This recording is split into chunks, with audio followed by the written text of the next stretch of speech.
Overall, Sam Hall, the coder, and I, we spent a lot of time, first of all, unifying the music across the game, because Star Citizen is so huge and there's so many different aspects of it that we were working very hard in these different areas, but it was all getting very compartmentalized. We've managed to bring it all back into this one whole global system. And that's given us a really nice foundation for Star Marine now. We have this great clarity. We know how to build these systems and get the best out of them. While we had the music logic system for the PU and for Squadron 42, for Star Marine, the conditions that you're involved in and the way the game plays out is a little more set, which is a luxury we don't have when you have the more open world situation of people could be doing anything anywhere. So we're able to be a little bit more kind of authored and bespoke in the flow of it, which is nice. So we obviously have the game rules for the different Star Marine game modes, and that gives us the foundation that we work from. So we kind of got a nice cinematic flow that we've built that just picks up pace as the game progresses. Here we have 6 layers of music, and this is the main sort of bed of the music during the game mode. From the start of the match, this is all actually active, but it'll be completely quiet because the 2 parameters that feed into this at this point are both on 0. The 2 parameters we have are control and time limit. So the first one is a parameter that feeds into the main body of the music, and as that number rises up, as you get more and more successful in the game, the music will slowly start fading in. And we use a lot of low pass, high pass filters, volume effects, etc., so that these 3 stages of music are quite subtle as they start edging in. So I'll take it up to about 25%. And here it comes. So as you're playing the game, you're doing well, you'll start to hear this little gentle bubbling of electronic music. Now if we take it up to just over 50%, you can really hear it starting to pick up now. And you're about 50% successful at this point. You're starting to feel the energy, it's getting exciting. If we take it up again, see these 3 layers of music are starting to build up now. Take that to here. And this point is really starting to pick up its pace. And we can take that all the way up to 100%. And now it's a big, sort of full spectrum music. You get a real sense of excitement.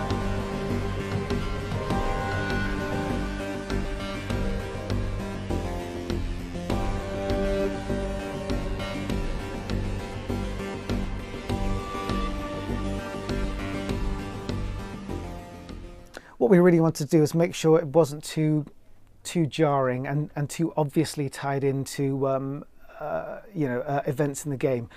It is, but we want to make that a slow, evolving sound, as opposed to, oh, you've done X, so now Y has happened. That's a really old style of game mechanic that we're avoiding.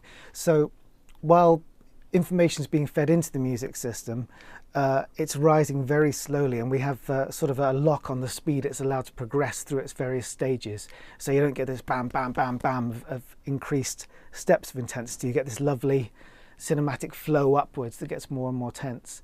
And there's kind of 2 different elements at play as well. There's a gameplay element that's the main factor of how the music progresses and gets more dramatic, but there's also a time element that's independent from the other one. And although it works as one piece of music, the time element controls like the percussion, and that'll start coming in as time runs out, regardless of where we are in that overall intensity layer. So I'm associate producer for the audio team. My role is to communicate with all the other studios and with all the other producers all over the world, so in Germany and LA and Austin. I have to make sure that my team get the right information and right in time, so we can actually work on the highest priority first and make sure everything is just good in the game and has a proper sound and proper music and dialogue. And we're looking forward to see Star Marine into the game, because we have so many features that are coming in from the audio side as well. We have the pressurizing and the depressurizing states. So when you're outside in depressurized area, everything sounds muffled, and actually that you are outside, and all sounds sound like this.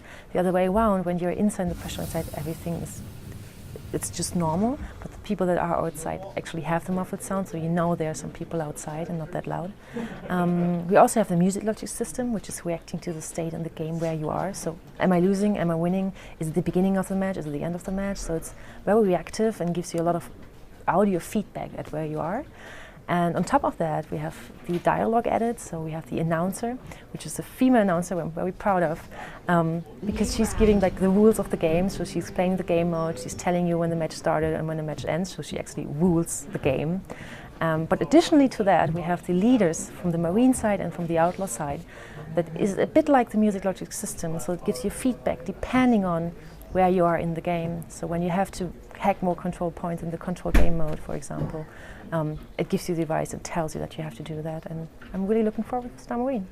When I was thinking about creating the atmospheric sounds, one thing that I kind of thought about a lot was whether it should be more subtle or more kind of in your face and very, you know, intense and dense, because obviously the focus is on the first person weaponry, you know, the shooting and the action and that kind of thing, and the other players.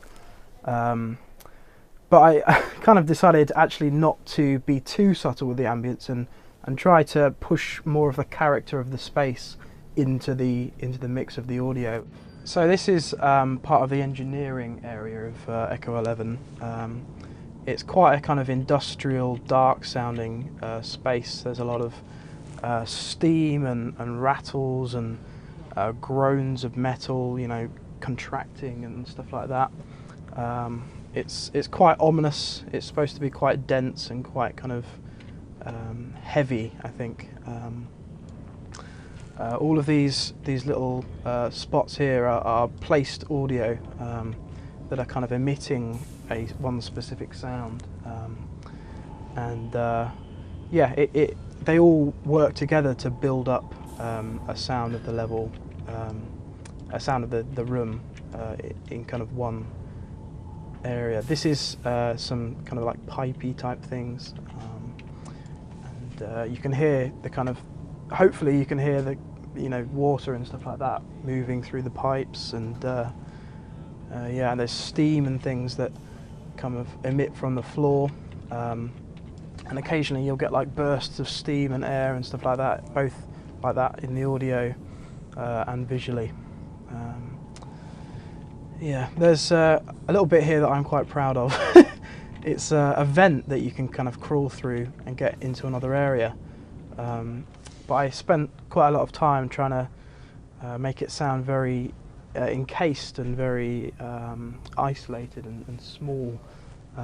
So it's got things like, it's got the same kind of metal rattles but with very tight reverb on them, so it feels like you're really in this tiny little crawling space. Another thing we're looking at doing in this first iteration of Star Marine is creating sounds that react in the environment to weaponry. So if you're in like a particularly junky room, and especially some of the maps that we're putting out for Star Marine soon, it's got a lot of, you know, bits and bobs and junk and stuff like that. So when you shoot your gun in this room, it will rattle and resonate. And some of the big metal objects like pipes and stuff like that as well, if you get close to them and shoot, you'll hear that resonance, which is really cool, and it really, I think it's very engaging. It really immerses you in the experience of being in that world, you know, firing your guns and everything reacting around it.